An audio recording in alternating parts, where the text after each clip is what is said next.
Hello hello प्यारो। तो आज का जो टॉपिक हमारे पास है वो है फोटो इलेक्ट्रिक इफेक्ट। पिछले टॉपिक में हम लोगों ने क्या पढ़ा? हमने पढ़ा कि आखिर वो कौन सी कमियां थी, वो कौन सी दिक्कतें थी जिनको क्लासिकल मैकेनिक्स फेस कर रहा था। मतलब जो क्लासिकल मैकेनिक्स की नॉलेज थी लोगों के पास, जो उस समय के धुरंधर लोग थे, विद्वान लोग थे, उन लोगों के पास जिस नॉलेज से वो उस समय थे, वो कई सारे एक्सपेरिमेंटल ऑब्जर्वेशन थे जो एक्सप्लेन नहीं कर पा रहे थे। रिलेटिविटी के बारे में उनके पास कोई पुख्ता आइडिया नहीं था। माइकलसन मोरले एक्सपेरिमेंट एक्सप्लेन नहीं कर पा रहे थे, फोटो इलेक्ट्रिक इफेक्ट एक्सप्लेन नहीं कर पा रहे थे, ब्लैक बॉडी रेडिएशन एक्सप्लेन नहीं कर पा रहे थे, specific heat of solid at low temperature explain नहीं कर पा रहे थे। जब इतनी सारी चीजें एक्सप्लेन नहीं कर पा रहे थे, इसका मतलब था कि भाई जो नॉलेज है आपके पास उसमें कुछ कमी है और हमें उस नॉलेज को अब इम्प्लीफाई, मतलब उसको एक्सप्लोर करना है। हमें ये नहीं मान के बैठना है कि भाई जितना जानते थे बस वही है पूर्ण, हमें उसको और एक्सप्लोर करना है। तो ये जो माइंडसेट था लोगों का कि नहीं, we are knowing everything in physics, इस माइंडसेट को तोड़ने की आवश्यकता थी, क्योंकि वो रुक रहा था, वो बाधा बन रहा था उस समय के जो नॉलेज था उस समय का। अच्छा, अब हम आते हैं फोटो इलेक्ट्रिक इफेक्ट की। फोटो इलेक्ट्रिक इफेक्ट की जो कहानी है वो शुरू होती है मैक्सवेल से। मैक्सवेल ने इलेक्ट्रोमैग्नेटिक थ्योरी प्रपोज की 1885 लगभग, ऐसे ही कोई समय था। उस समय उन्होंने मैक्सवेल ने अपनी थ्योरी प्रपोज की, 83 था शायद। After the suggestion of Maxwell theory, हमें इलेक्ट्रोमैग्नेटिक वेव को एक्सपेरिमेंटली ऑब्जर्व करना था कि अच्छा भाई थ्योरेटिकली तो बता दिया है, समीकरण सॉल्व कर दिए, हो गया, लेकिन क्या ये सच में एग्जिस्ट करता है? क्या गणित सच में इतनी पावरफुल है कि वो जो चीज हमने अभी तक खोजी नहीं वो हमें बताए कि जरा जाओ खोजो जाकर के इलेक्ट्रोमैग्नेटिक वेव को पाओगे? तो हर्ट्ज जो थे, हर्ट्ज ने अपना एक्सपेरिमेंट परफॉर्म किया और हर्ट्ज ने अपने एक्सपेरिमेंट के थ्रू इलेक्ट्रोमैग्नेटिक वेव के प्रेजेंस को एक्सपेरिमेंटली वेरीफाई कर दिया। तो मैक्सवेल की थ्योरी तो सपोर्ट में जिंदा हो गई, उसको बहुत सपोर्ट मिला कि हाँ भाई वो चीजें एक्सपेरिमेंटली ऑब्जर्व हो रही हैं। लेकिन उस एक्सपेरिमेंट के दौरान हर्ट्ज ने एक खास चीज देखी। हर्ट्ज ने देखा कि जिस तरह की करंट की वैल्यू वो रिसीवर एंड पर सोच रहे थे, उससे थोड़ा सा करंट की वैल्यू फ्लक्चुएट कर रही थी। तो इसका मतलब है कि जो इलेक्ट्रोमैग्नेटिक वेव थी ये किसी तरह से करंट के जनरेशन में भी सहयोग कर रही थी। हालांकि उस समय इलेक्ट्रोमैग्नेटिक वेव की डिस्कवरी होना ही बहुत बड़ी बात थी, तो इस तरह के फ्लक्चुएशंस को बहुत ज्यादा हर्ट्ज ने भी प्रमोट नहीं किया, जो भी उस तक सिचुएशन रही होंगी। Later on after that experiment, हॉविक एक रहे हैं जो कि हर्ट्ज के साथ काम किए हैं, उनके लेबोरेटरी के समय काम किए हैं। उन्होंने हर्ट्ज का वो पर्टिकुलर सेक्शन देखा और उन्होंने उसी पर्टिकुलर सेक्शन के ऊपर काम करना शुरू किया। अब याद रखिए, ये हम उस समय की बात कर रहे हैं जब इलेक्ट्रॉन की डिस्कवरी नहीं हुई थी। लोग ये नहीं कह रहे थे कि इलेक्ट्रॉन नाम का कोई पार्टिकल है या इस तरह कुछ है, वो उस तरह से हम उतने कॉन्फिडेंट के साथ नहीं कह सकते थे। तो हॉविक ने एक्सपेरिमेंट क्या किया? हॉविक ने जिंक सरफेस पर रेडिएशन गिराया और उस पूरे प्रोसेस के दौरान देखा कि किसी तरह से वो जो जिंक सरफेस है, जिंक मटेरियल की जो सरफेस है, वो जब रेडिएशन गिरता है तो उस मटेरियल के अंदर पॉजिटिव चार्ज डेवलप होना शुरू हो जाते हैं। अब इलेक्ट्रॉन की खोज हुई नहीं है, तो इस तरह से हॉविक कहते हैं कि ऐसा हो रहा है, ऐसा लग रहा है कि जब रेडिएशन गिर रहा है जिंक की सरफेस पर, तो उसमें से कुछ नेगेटिव चार्ज निकल के बाहर चले जा रहे हैं, जिसकी वजह से वो सरफेस पॉजिटिव हो जा रही है। ये एक शुरुआती आइडिया था। आफ्टर दैट फिर एक फिलिप लैनर्ड आते हैं और फिलिप लैनर्ड इस हॉविक के एक्सपेरिमेंट, हर्ट्ज की वो जो सारा कुछ था उसको अकोमुलेट करते हैं, उसको इकट्ठा करते हैं और एक बहुत ही सिस्टमैटिक डिजाइन और मतलब एक बहुत ही सिस्टम के साथ एक एक्सपेरिमेंट परफॉर्म करते हैं। एक क्या, सीरीज ऑफ एक्सपेरिमेंट परफॉर्म करते हैं और उन सीरीज ऑफ एक्सपेरिमेंट के बाद हम फोटो इलेक्ट्रिक इफेक्ट को उस फॉर्म में पाते हैं जिस फॉर्म में आज हम देख रहे हैं। तो आज आप जो अपनी टेक्स्ट बुक पढ़ते हो या नेट पर डायग्राम देखते हो, तो वो जो डायग्राम आप देखते हो उस डायग्राम में जो फोटो इलेक्ट्रिक इफेक्ट का सेटअप बना हुआ है वो ओरिजिनल सेटअप या वैसा ही सेटअप है जो लेनार्ड के एक्सपेरिमेंट से आता है। तो लेनार्ड एक बहुत ही डिटेल्ड एक्सपेरिमेंट करते हैं, करीब 3-4 साल का समय लेते हैं और बहुत ही डिटेल्ड एक्सपेरिमेंट कहते हैं, पर अनफॉर्चुनेटली वो सिर्फ एक्सपेरिमेंटल रिजल्ट बताते हैं। वो ये नहीं बता पाते कि उस रिजल्ट का मतलब क्या है, उस रिजल्ट के पीछे होने का कारण क्या है, क्योंकि उस समय लोगों के पास रेडिएशन की मैक्सवेल थ्योरी थी और मैक्सवेल थ्योरी से जितना भी प्रयास करते उन फोटो इलेक्ट्रिक इफेक्ट को एक्सप्लेन करने का, वो एक्सप्लेन नहीं कर पा रहे थे। तो ये चैलेंज था उस समय। तो आज हमारा जो क्लास का टारगेट है वो ये है कि हम फिलिप के उन एक्सपेरिमेंट्स जिन्होंने किए हैं उनको पढ़ते हैं, उनके बारे में उन्होंने आउटकम क्या निकाले उनको देखते हैं, और फिर क्यों क्लासिकल थ्योरी उन एक्सपेरिमेंट को समझाने में असफल हो जा रही थी उसको देखते हैं। फिर अगली क्लास जो हमारी होगी उसमें हम आइंस्टीन का व्यू देखेंगे कि आइंस्टीन ने किस तरह से इन रिजल्ट्स को एक्सप्लेन किया या फोटो इलेक्ट्रिक इफेक्ट को एक्सप्लेन किया। Okay, so first of all let me draw the experimental setup. तो मैंने आपको नोट शेयर किए हैं, आप नोट देखिएगा। फोटो इलेक्ट्रिक इफेक्ट का जुड़ा हुआ पार्ट 1 लेक्चर नंबर 2 है, आज भी लेक्चर नंबर हमारा 2 है। तो हमारा ये लेक्चर नंबर 2 है, अपने इस ऐप पर आप इसको लेक्चर नंबर 2 के नाम से पाओगे, फोटो इलेक्ट्रिक इफेक्ट पर। और इसका नोट है, वो भी नोट्स भी आपको ऐप पर दिख रहा होगा, जिसमें कि आप photo electric effect lecture number 2 है। देखिए इसमें क्या था। सबसे पहले तो हम उस एक्सपेरिमेंटल सेटअप के बारे में बात करते हैं जिसको कि लेनार्ड ने बनवाया था, किया था। उन्होंने एक वैक्यूम ट्यूब ले ली और उसके ऊपर एक क्वार्ट्ज मटेरियल की विंडो लगा दी। एक वैक्यूम ट्यूब है, वैक्यूम ट्यूब मतलब इसके अंदर एयर नहीं है। इधर आपने एक कप ले लिया, एक इलेक्ट्रोड ले लिया, इसको कप जैसा कर दिया और फिर इसको हमने जोड़ दिया एक ऐसे अरेंजमेंट में कि इधर हमारे पास इसको प्लस या माइनस करने की क्षमता है। मतलब हम जब चाहें इसको प्लस दे सकते हैं, इसको माइनस दे सकते हैं, या हम इसको ग्राउंड कर दें, इसको जीरो पोटेंशियल दे दें और इसको ही सिर्फ प्लस चार्ज दें या इसको ही माइनस चार्ज दें, वो हम कर सकते हैं। तो अगर हम इसको प्लस चार्ज दे रहे हैं और हम इसको ग्राउंडेड कर रहे हैं, ये जीरो पोटेंशियल पे है और इसकी तुलना में ये सिर्फ प्लस है, यानी कि ये आपका जीरो रहेगा, इस पर कोई पोटेंशियल नहीं अप्लाई होगा। लेकिन ये जो कलेक्टर है, इसको हम कलेक्टर कहते हैं, इसको हम कलेक्टर कहते हैं। इस कलेक्टर प्लेट को या कलेक्टर कप को, इसको कप जैसा बनाया गया इसलिए ताकि ये जो आ रहे हैं इधर से इलेक्ट्रॉन उनको कैच कर सके, उनको अपने में कलेक्ट कर सके। तो कलेक्टर प्लेट को हम प्लस और माइनस दोनों तरह के चार्ज दे सकते हैं, पोटेंशियल दे सकते हैं। अब ये क्वार्ट्ज विंडो थी। क्वार्ट्ज एक मटेरियल होता है, तो क्वार्ट्ज विंडो ऐसा है कि जो भी लाइट इस पे गिरेगी, अब इस पे अगर लाइट गिराई जाए तो उस लाइट में से जो विजिबल वेवलेंथ है उनको इससे हम पार करा सकते हैं। तो क्वार्ट्ज विंडो ऐसे एक फिल्टर की तरह से है कि हम यूवी लाइट को पार करा सकते हैं, विजिबल लाइट को पार करा सकते हैं। हम किस फ्रिक्वेंसी की लाइट को यहाँ भेजना चाहते हैं हम इसको भी कंट्रोल कर सकते हैं। तो एक तरह का फिल्टर है। अगर हमने इसको चेंज किया तो हम सिर्फ इसमें न्यू फ्रिक्वेंसी की लाइट भेजेंगे, या हमने चेंज किया हम न्यू वन फ्रिक्वेंसी की लाइट भेजेंगे, या हम सोर्स को भी चेंज कर सकते हैं। कई सारे हमारे पास इसमें पॉसिबिलिटी है। अब देखें यहाँ पर, देखिए यहाँ पर क्या देखा फिलिप ने, जैसे इसके ऊपर लाइट गिरी, जैसे इसके ऊपर लाइट गिरती है तो यहाँ से इलेक्ट्रॉन निकलते हैं। ये हम सर्किल जो बना रहे हैं इलेक्ट्रॉन है, जितने भी सर्किल है ये इलेक्ट्रॉन है, और ये इलेक्ट्रॉन यहाँ से निकल के रुके नहीं रहते बल्कि भागते हैं सामने की तरफ। अब ये जो प्लेट है, शुरू में मान लो हमने इसको बहुत मतलब नहीं दिया, जीरो पोटेंशियल दिया है, मतलब कोई पोटेंशियल अप्लाई नहीं हुआ है, तो भी हम क्या देखते हैं, यहां से लाइट के गिरते ही इस टारगेट प्लेट से इलेक्ट्रॉन निकलते हैं और निकल करके छिटक करके सामने वाली प्लेट पर पहुंच जाते हैं। और ऐसा करने की वजह से अब यहाँ आगे सर्किट, ये हमने एक सर्किट है यहाँ पर जिसको दिखाया नहीं है, अब जगह भी कमी है और नोट्स में आपके पास है। आपको समझना है कि जब इस तरह से इलेक्ट्रॉन यहाँ पहुंचते हैं तो सर्किट से होते हुए अपना रास्ता पूरा कर लेते हैं और सर्किट के अंदर एक करंट फ्लो करती है। तो सर्किट के अंदर जो करंट फ्लो करती है इलेक्ट्रॉन के चलने के अपोजिट डायरेक्शन में, इसको हम आईपी कहते हैं, इसको हम फोटो करंट कहते हैं। और ये जो इलेक्ट्रॉन यहाँ से निकल रहे हैं इनको हम फोटो इलेक्ट्रॉन कहते हैं। और प्रकाश के गिरने की वजह से फोटो इलेक्ट्रॉनों के निकलने या फोटो करंट के बहने की इस घटना को फोटो इलेक्ट्रिक इफेक्ट कहा जाता है। तो ये है फोटो इलेक्ट्रिक इफेक्ट। और थोड़ा टेक्निकल हो तो हम क्या कहेंगे, जब appropriate frequency, when a light radiation of appropriate frequency, what do you mean by appropriate frequency, हम लोग आगे बात करेंगे थ्रेशोल्ड फ्रीक्वेंसी के बारे में। तो when a light of appropriate frequency is incident on the target plate, this is the target plate. Target plate कैसा होता है, टारगेट प्लेट वो प्लेट होता है जो फोटो सेंसिटिव मटेरियल जिसमें होता है।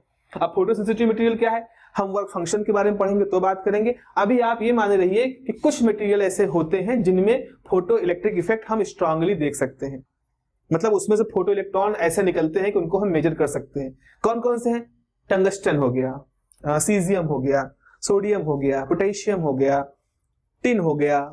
ये कुछ ऐसे धातुएं हैं, कुछ ऐसे एलिमेंट है जिसमें से रेडिएशन के पड़ने से एक सब्सटेंशियल अमाउंट में चार्ज निकलते हैं जिनको कि हम सर्किट में मेजर कर सकते हैं।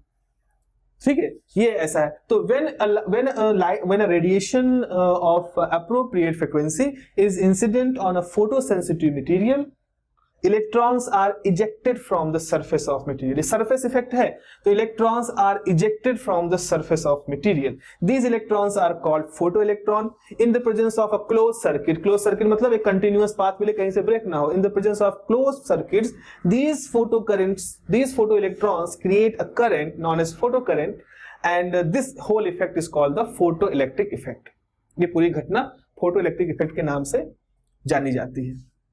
तो जैसा मैंने कहा कि आप इस जगह पर, इस सिरे पर जीरो पोटेंशियल भी लगा सकते हो, प्लस पोटेंशियल भी लगा सकते हो, माइनस पोटेंशियल भी लगा सकते हो। तो ये जो पोटेंशियल आप यहां लगा रहे हो इसे हम एक्सिलरेटिंग पोटेंशियल कह सकते हैं या रिटार्डिंग पोटेंशियल कह सकते हैं। अभी क्यों कह रहे हैं, नाम हम लोग आगे देखेंगे। तो अब हम इसको ड्रॉ कर लेते हैं। ड्रॉ करने के लिए सपोज ये हमारी एक्सिस है जहां पर हम पोटेंशियल को डिनोट करेंगे। भाई एक्स एक्सिस पे पोटेंशियल को डिनोट किया, यहां से एक और लाइन बना रहे हैं, ये करंट है, कौन सी करंट है, फोटो करंट को हम यहां से डिनोट कर रहे हैं। शुरू में आपने कोई पोटेंशियल नहीं लगाया, यहां पे जीरो पोटेंशियल है, जीरो पोटेंशियल है तो क्या हुआ, क्या फोटो करंट नहीं मिलेगी, नहीं मिलेगी, लाइट गिरेगी, इलेक्ट्रॉन निकलेंगे, सामने की प्लेट पे जाएंगे, करंट को फ्लो होता हुआ आप पाओगे। तो आप पाओगे यहां पर ये जीरो पोटेंशियल पर भी कुछ करंट है, ये नेचुरल करंट जो यहाँ पे मिल रही है वो एक करंट है यहाँ पर। अच्छा, अब आपने क्या किया, देखा जब कोई पोटेंशियल नहीं लगा था तब इतने इलेक्ट्रॉन यहाँ पहुंच गए, तो लाओ थोड़ा सा हम दया दिखाते हैं, इनको थोड़ा सा पॉजिटिव पोटेंशियल दे देते हैं। जैसे आप पॉजिटिव पोटेंशियल दोगे तो क्या होगा, यहां से जितने इलेक्ट्रॉन पहले वैसे ही पहुंच जा रहे थे अब उनको एक अट्रैक्शन महसूस हो रहा है। ये पूरी जो सरफेस है ये प्लस हो गई, जब पूरी सरफेस प्लस हो गई तो इस सतह को अट्रैक्शन, नेगेटिव चार्ज के लिए अट्रैक्शन हो गया। तो अब क्या हुआ, यहां जो इलेक्ट्रॉन जो शायद उतनी ज्यादा एनर्जी से नहीं निकल रहे थे कि वो यहां पहुंच जाते, लेकिन इस अट्रैक्शन की वजह से वो एक फोर्स महसूस करेंगे और यहां पहुंच जाएंगे। तो इसकी वजह से क्या होगा, करंट की वैल्यू, मान लो ये आपने कुछ पोटेंशियल लगाया तो करंट की वैल्यू यहां पर बढ़ गई। पहले जब पोटेंशियल नहीं था तो कुछ करंट थी क्योंकि कुछ ना कुछ इलेक्ट्रॉन यहां पहुंच जा रहे थे, लेकिन प्लस चार्ज आने से कुछ और इलेक्ट्रॉन यहां पहुंच गए।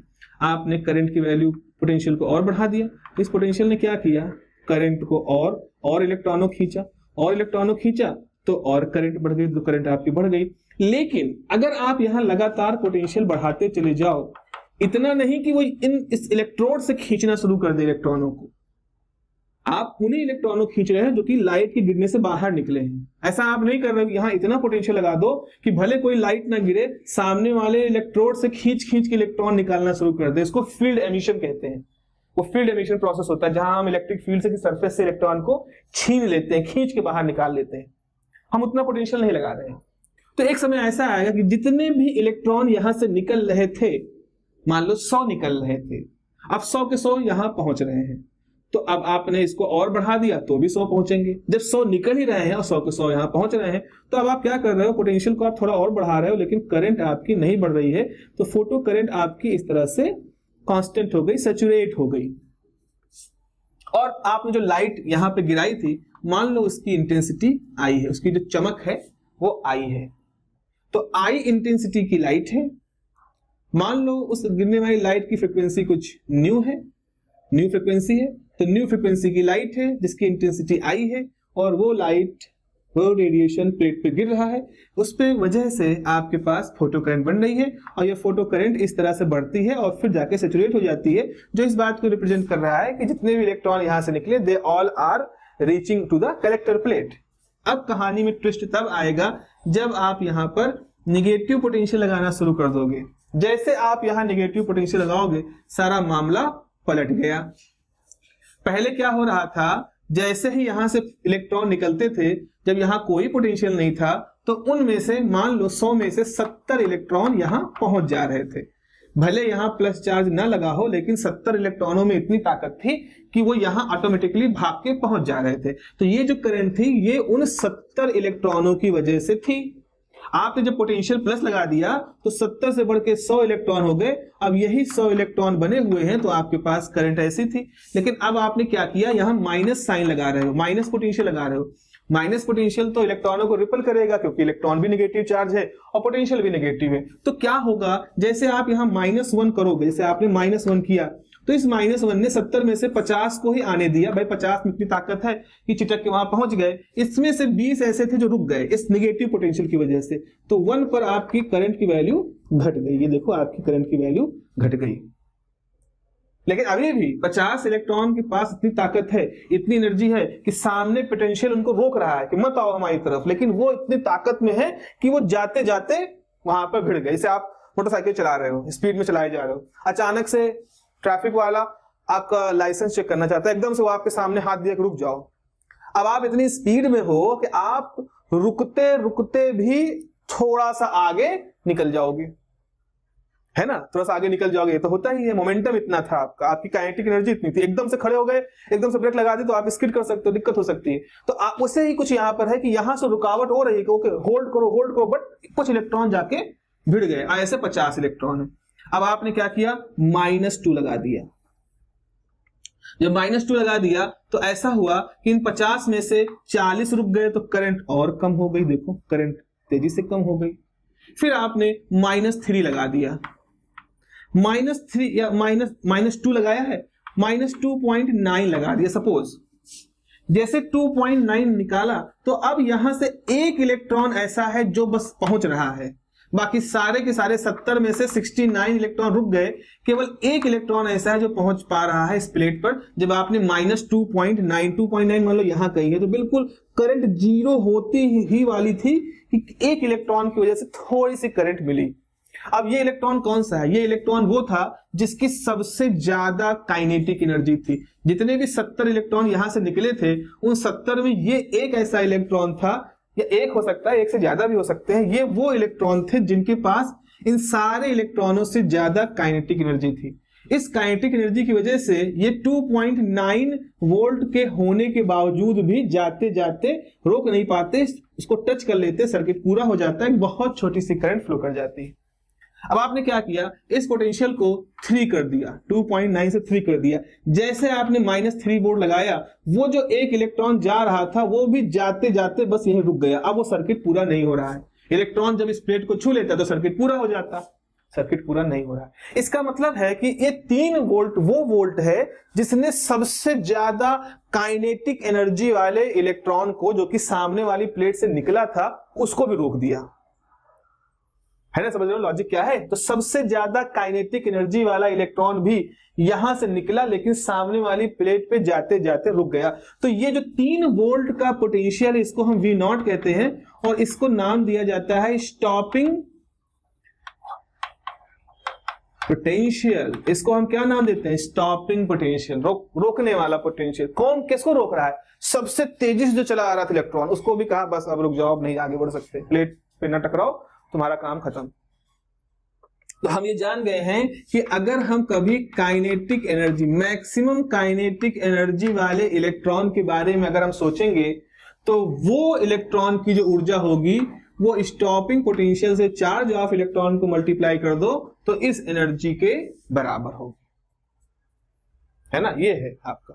तो सबसे ज्यादा ऊर्जा का इलेक्ट्रॉन सबसे ज्यादा repulsive force, repulsive potential V0 से जस्ट रोका, आया बिल्कुल जस्ट आके यहां रुक गया, टच कर जाता, सर्किट पूरा हो जाता, बस आके बिल्कुल एकदम छूते छूते रह गया, होल्ड कर दिया इसको, एक तरह से आप मान सकते हैं।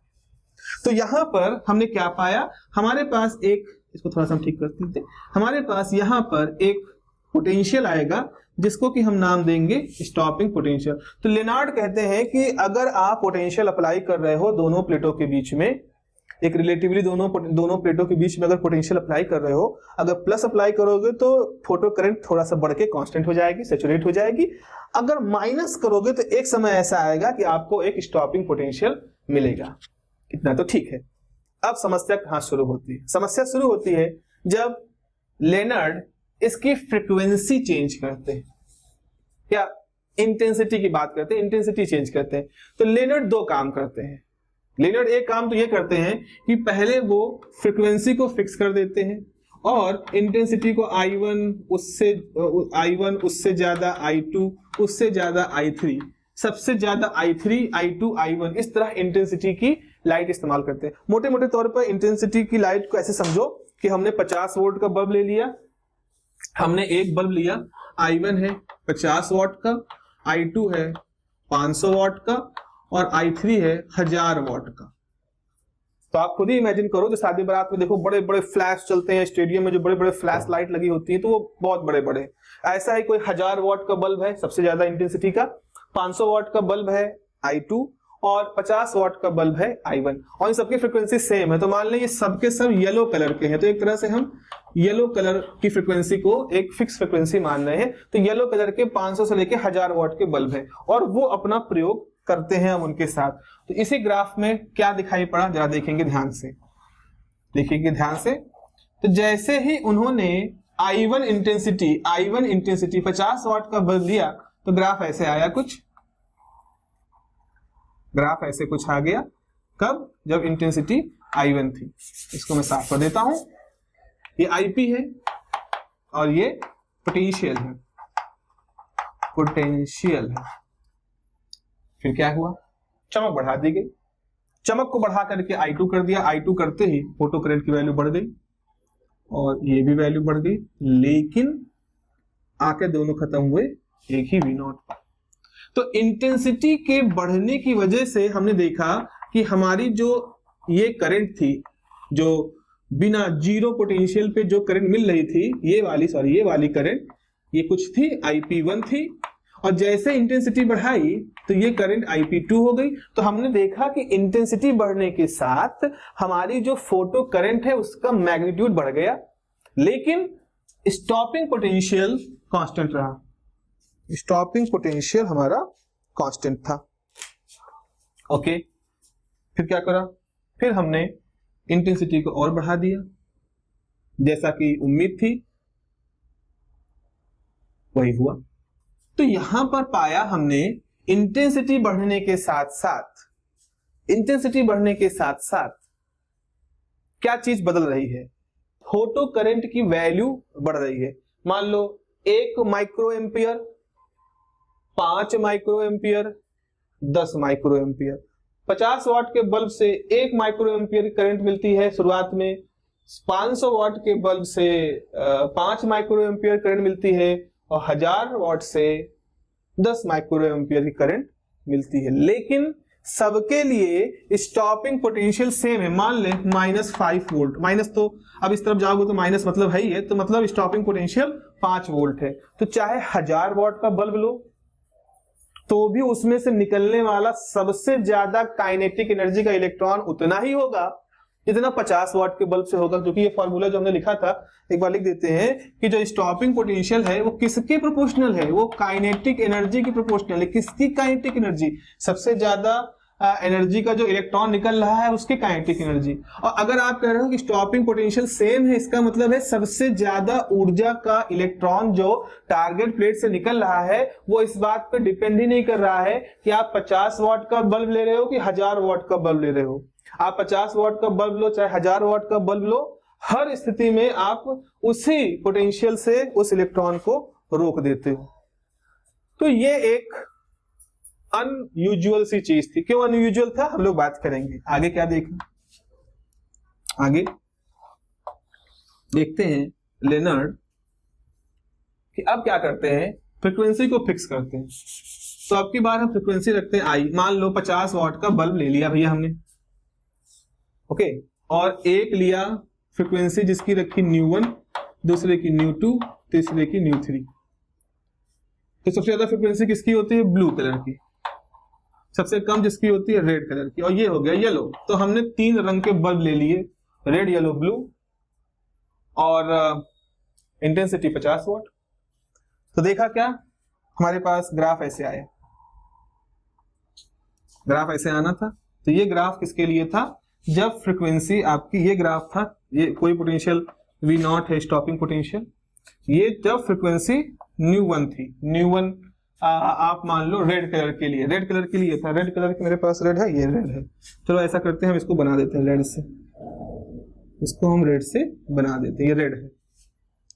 उसके बाद फिर क्या किया, येलो कलर की लाइट ली, येलो कलर है हमारे पास। तो येलो कलर की जब लाइट ली तो यहां तो उसका डायग्राम वैसा था, रेड के लिए था।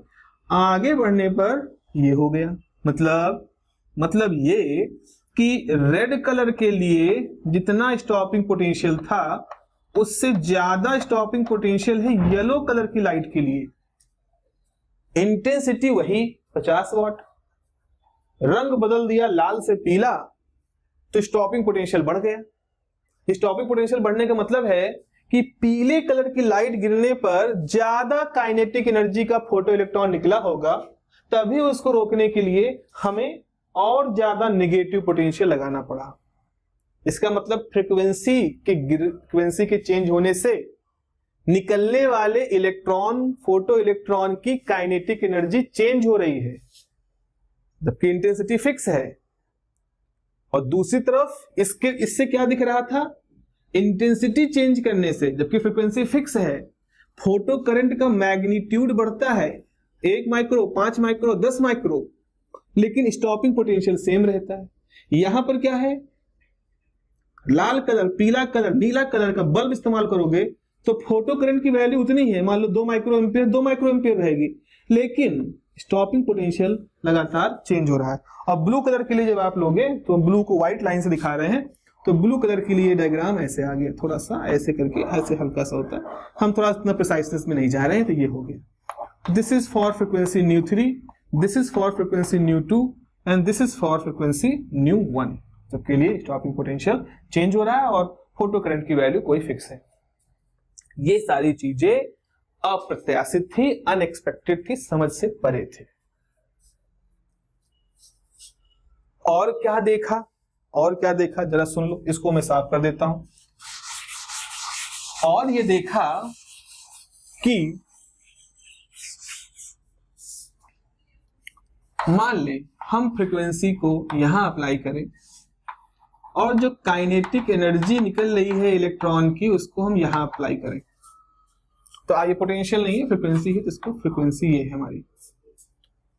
हमने क्या किया, एक लाइट बल्ब लिया जिसकी फ्रीक्वेंसी कुछ रखी x, मान लो कोई नंबर, कुछ भी नंबर मान लो, उसको हमने टंगस्टन पे गिराया, टंगस्टन की प्लेट ले ली और टंगस्टन की प्लेट ले करके हमने उसके ऊपर x फ्रीक्वेंसी की लाइट को गिराई, कुछ नहीं हुआ। हालांकि हमको मालूम है, किसी तरह से हमको किसी ने बताया है, रिसर्च पेपर में पढ़ा है कि टंगस्टन एक फोटो सेंसिटिव मटेरियल है, यानी कि जब भी उस पर फोटोन गिरेगा, उस पे जब भी उस पे लाइट गिरेगी, फोटोन का नाम नहीं लेना चाहिए, जब भी उस पे लाइट गिरेगी तो उसमें से फोटो इलेक्ट्रॉन निकलेंगे, लेकिन हमारे पास तो नहीं निकले। तो किसी ने हमको सलाह दिया कि भैया थोड़ा फ्रीक्वेंसी बढ़ा दो, तो हमने ठीक है x को बढ़ा करके x1 कर दिया, लाइट x पे नहीं निकली, x1 पे भी नहीं निकली, निकलती तो काइनेटिक एनर्जी दिखाई पड़ती ना इलेक्ट्रॉनों की। फिर हम पहुंचे एक फ्रीक्वेंसी जिसकी नाम रखा न्यू नॉट, कोई फ्रीक्वेंसी। जैसे हमने न्यू नॉट की फ्रीक्वेंसी की लाइट डाली तो एक इलेक्ट्रॉन हमको थोड़ा सा काइनेटिक एनर्जी का दिखा, मतलब निकला, नाप ली हमने फोटो इलेक्ट्रॉन काइनेटिक एनर्जी थोड़ा सा है।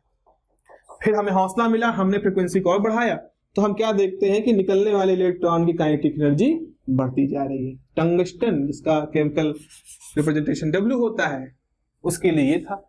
तो मान लिया कि हमने एक फ्रीक्वेंसी देखी, एक ऐसी फ्रीक्वेंसी हमको दिखाई पड़ी जिस फ्रीक्वेंसी से कम की लाइट गिरा रहे थे जब हम टंगस्टन के ऊपर, तो कुछ नहीं हो रहा था, कोई फोटो इलेक्ट्रॉन नहीं निकल रहा था। लेकिन जैसे ही हमने न्यू नॉट से ज्यादा की फ्रीक्वेंसी अप्लाई की या न्यू नॉट के बराबर की, फोटोन बार बार आ रहा, इलेक्ट्रॉन निकलना शुरू हो गया। फिर हमने टंगस्टन की बजाय सीजियम ले लिया, सीजियम के लिए भी हमने शुरू किया, x की नहीं निकला, x2 नहीं निकला, x3 नहीं निकला, लेकिन फिर यहां हमें टंगस्टन से पहले एक ऐसी न्यू नॉट की वैल्यू मिल गई जब उसके बाद इलेक्ट्रॉन निकलने लगे। यानी टंगस्टन के लिए वो मिनिमम फ्रीक्वेंसी जो थी उसकी वैल्यू कुछ और थी, सीजियम के लिए उसकी वैल्यू कुछ और है, पोटेशियम के लिए उसकी वैल्यू कुछ और है, सोडियम के लिए उसकी वैल्यू कुछ और है। मटेरियल टू मटेरियल आप चेंज कर रहे हो तो हर मटेरियल की अपनी एक खास फ्रीक्वेंसी है, जिससे ज्यादा आप जब फ्रीक्वेंसी करोगे तो ही फोटो इलेक्ट्रॉन बाहर निकलेंगे, अदरवाइज फोटो इलेक्ट्रॉन नहीं निकलेंगे। इस तरह की फ्रीक्वेंसी को हम कहते हैं थ्रेशहोल्ड फ्रीक्वेंसी। ऐसी फ्रीक्वेंसी को हम नाम देते हैं थ्रेशहोल्ड फ्रीक्वेंसी। तो फोटो इलेक्ट्रिक इफेक्ट, जिस लाइट को हम गिराएं, जब हम लाइट गिराएं उसी समय हमें दिखाई पड़े, ऐसा तो दिख नहीं रहा था। दिख क्या रहा था? दिख ये रहा था कि कुछ खास मटेरियल जो होते हैं हमारे पास फोटोसेंसिटिव, वो कुछ खास फ्रीक्वेंसी के लिए ये कारनामा करते हैं। तो 3 ये महत्वपूर्ण हमने इफेक्ट देखे, ये और ये। आखिरी में हमने देखा एक और चीज जो लेनार्ड ने देखा कि पूरी घटना इंस्टेंटेनियस, क्षणिक है। Practically there was no time difference, there was no any time difference between the incidence of radiation and emission of photoelectron. Light गिरी नहीं कि तड़ से उसमें से फोटो इलेक्ट्रॉन बाहर निकला, एकदम झटके से निकला। अगर उसकी फ्रीक्वेंसी से ज्यादा है तो फोटोन को निकलने में समय नहीं लगता है, एकदम से निकलता है, आप मेजर नहीं कर पाते हो, इतना कम समय निकलता है।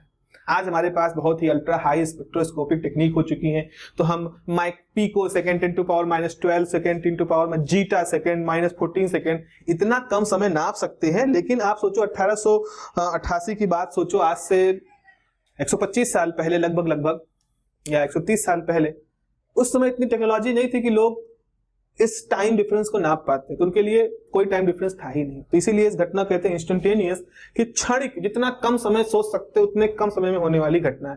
ये 4 जो लेनर्ड के प्रयोग थे, 4 जो ऑब्जर्वेशन थे फोटो इलेक्ट्रिक इफेक्ट के साथ जुड़े हुए, ये इसने फोटो इलेक्ट्रिक इफेक्ट को एक लीडिंग मिस्ट्री बना दिया, in the field of physics. और ये एक बड़ी डिस्कवरी मानी जाती है, क्योंकि लोगों को एक नई चीज दिखा कि हम करंट जनरेट कर सकते हैं धूप से। आज आप देखते हो, आप घरों में आप देखते हो कि लोग पैनल लगवा रखे हैं जहां पर धूप से इलेक्ट्रिसिटी बना रहे हैं, और आने वाला युग इसी का है। पेट्रोल पे लोग अब हटेंगे, एनवायरनमेंट की डेंजर को खत्म करने के लिए फजाइल फ्यूल से हट के वो किस पे जा रहे हैं? रिन्यूएबल एनर्जीज पर, जिसमें इलेक्ट्रिसिटी, सन की इलेक्ट्रिसिटी बहुत बड़ी बात है। टेस्ला, टाटा, भारत में बाहर जनरल मोटर्स, ये सभी पूरी ताकत से जुटी पड़ी हैं ऐसी कार, ऐसे व्हीकल्स बनाने में, 2 wheeler, 3 wheeler, 4 wheeler, heavy vehicles की वो धूप, इलेक्ट्रोमैग्नेटिक रेडिएशन से निकलने वाली हीट इलेक्ट्रिसिटी से, फोटो सेल से वो बन सके।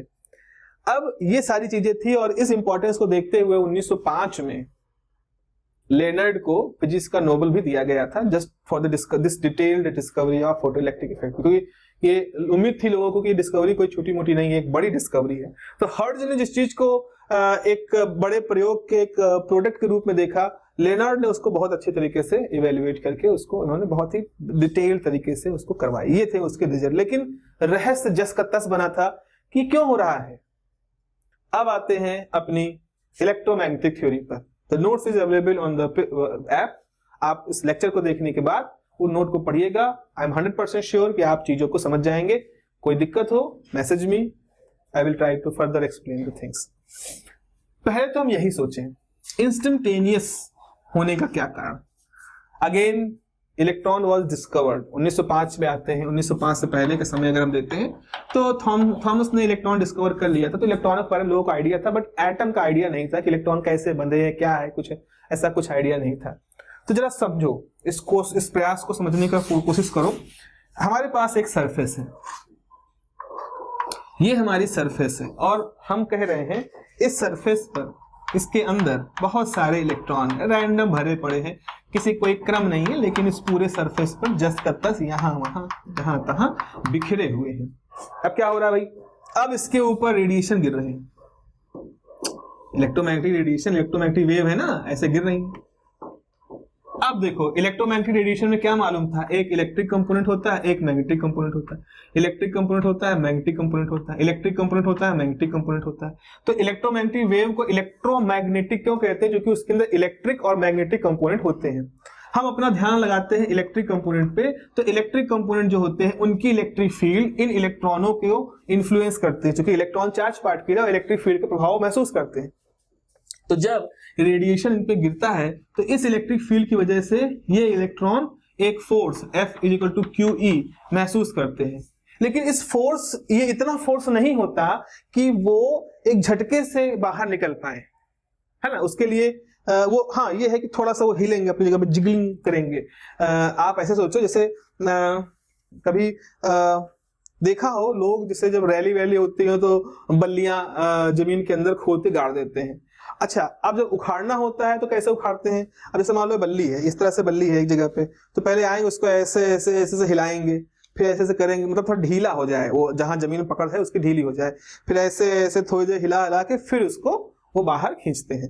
तो ऐसा ही कुछ विजुअलाइजेशन आप सोचो कि वो जो इलेक्ट्रॉन है उनके ऊपर इलेक्ट्रोमैग्नेटिक वेव गिरती है, और वो जो इलेक्ट्रॉन है वो एक झटके से एनर्जी नहीं महसूस पाते हैं, वो धीरे धीरे धीरे धीरे अपनी जगह पर थोड़ा बहुत हिलेंगे, लूज होंगे, ढीले होंगे, और फिर लगातार अगर उस पर रेडिएशन गिरता जा रहा है तो फिर वो यहां से बाहर निकलने की टेंडेंसी पाएंगे। तो कुल मिला के अगर हम थोड़ा कैलकुलेटिव हो जाएं, हम इसमें इनकी आयनाइजेशन पोटेंशियल और दुनिया भर का निकालें और इलेक्ट्रोमैग्नेटिक रेडिएशन की work power delivered per unit time Poynting theorem से निकाल करके वो सब करें, तो हम पाएंगे कि इस पूरी प्रोसेस को होने में कुछ मिनट तो लगेंगे, कुछ मिनट लगेंगे, मतलब लाइट गिरने में और इलेक्ट्रॉन के निकलने में। लेकिन असल में तो ये पूरी घटना मिनट क्या सेकंड भी लोग नाप नहीं सकते थे। तो इलेक्ट्रोमैग्नेटिक थ्योरी इस बात को एक्सप्लेन नहीं कर पा रही थी कि अगर हम radiation delivered per unit time per unit area की कैलकुलेशन करके हम उस टाइम डिफरेंस को निकालें, कितनी देर में फोटो इलेक्ट्रॉन निकलेंगे, तो फिर हमारा ये जो समय है वो मिनट में आना चाहिए, पर यहाँ तो इंस्टेंटेनियस हो रहा था। तो ये एक समस्या थी कि समझ में नहीं आ रही थी लोगों को क्यों ऐसा हो रहा है। चलो, ये एक प्रॉब्लम हो गई। मतलब इंस्टेंटेनियस क्यों हो रहा है हमें नहीं मालूम according to the electromagnetic theory. इसके ऊपर आते हैं। अब इलेक्ट्रोमैग्नेटिक थ्योरी कह रही है भैया जिस कोई भी लाइट आई उसकी इलेक्ट्रिक फील्ड है, उसकी फ्रीक्वेंसी ν1 हो, ν2 हो, x हो, कुछ भी हो, वो आएगी, सरफेस पे गिरेगी, सरफेस के इलेक्ट्रॉनों को एनर्जी देगी, इलेक्ट्रॉन धीरे धीरे ही सही पर निकलेंगे तो जरूर। लेकिन ये एक्सपेरिमेंट ये दिखा रहा है कि आप चाहे जितनी देर तक फ्रीक्वेंसी, इस फ्रीक्वेंसी से कम की फ्रीक्वेंसी दोगे टंगस्टन को, जैसे टंगस्टन ये है, तो टंगस्टन की जो फ्रीक्वेंसी है इस फ्रीक्वेंसी से कम आप फ्रीक्वेंसी चाहे घंटों तक करो, फोटोन इलेक्ट्रॉन बाहर नहीं निकल रहे। तो इलेक्ट्रोमैग्नेटिक थ्योरी कहती है ये ऐसा कैसे हो सकता है भाई? अरे कोई भी फ्रीक्वेंसी की लाइट गिराओ, लाइट गिरा रहे हो तो इलेक्ट्रॉन तो निकलना चाहिए, अरे एनर्जी तो मिल ही रही है ना उसको, तो ये क्यों कह रहे हो कि वो बाहर नहीं निकलेगा? लेकिन फोटो इलेक्ट्रिक इफेक्ट में दिख रहा था कि नहीं निकलता। प्रॉब्लम ही थी ये भैया, पता नहीं ये क्या मतलब, ये क्या नखरे हैं कि आप फ्रीक्वेंसी की चॉइस ले रहे हो, फ्रीक्वेंसी में ऐसा क्या खास है? यहां आओ, यहां सबसे बड़ी समस्या थी भैया। देखो इंटेंसिटी जो होता है, आपने क्या पढ़ा है, प्रकाश के लिए इंटेंसिटी जो होता है वो प्रोपोर्शनल होता है एम्पलीट्यूड के स्क्वायर के। ये हमने 12th में पढ़ रखा है, जब हमको वेव पढ़ाई जा रही थी तो हमने पढ़ा था कि इंटेंसिटी प्रोपोर्शनल होता है एम्पलीट्यूड के स्क्वायर के। हम मान लें इलेक्ट्रिक फील्ड का एम्पलीट्यूड, इलेक्ट्रोमैग्नेटिक वेव में इलेक्ट्रिक फील्ड ही मुख्य रूप से प्रभावित कर रही है, तो इलेक्ट्रिक फील्ड का एम्पलीट्यूड।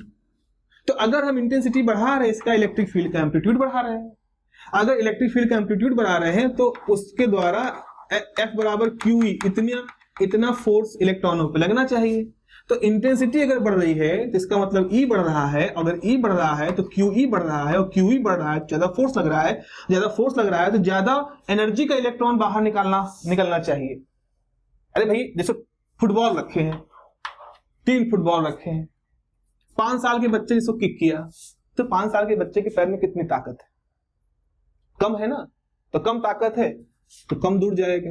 आपने किक किया, आप 20 साल के हो, 5 साल से ताकत है आपकी बॉल दूर जाएगी।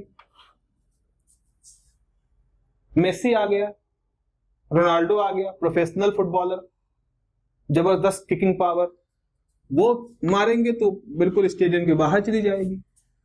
तो जिस तरह से जैसे जैसे आप ताकत बढ़ाते जा रहे हो भाई, ज्यादा दूर ज्यादा एनर्जी सब कुछ ज्यादा हो गया ना, तो उस हिसाब से अगर ज्यादा एम्पलीट्यूड इंटेंसिटी बढ़ाओगे तो E बढ़ेगा तो QE बढ़ेगा तो ज्यादा फोर्स लगेगा तो ज्यादा काइनेटिक एनर्जी का इलेक्ट्रॉन निकलना चाहिए। अब अगर ज्यादा काइनेटिक एनर्जी का इलेक्ट्रॉन निकलना चाहिए तो उसको रोकने के लिए ज्यादा स्टॉपिंग पोटेंशियल भी तो लगना चाहिए।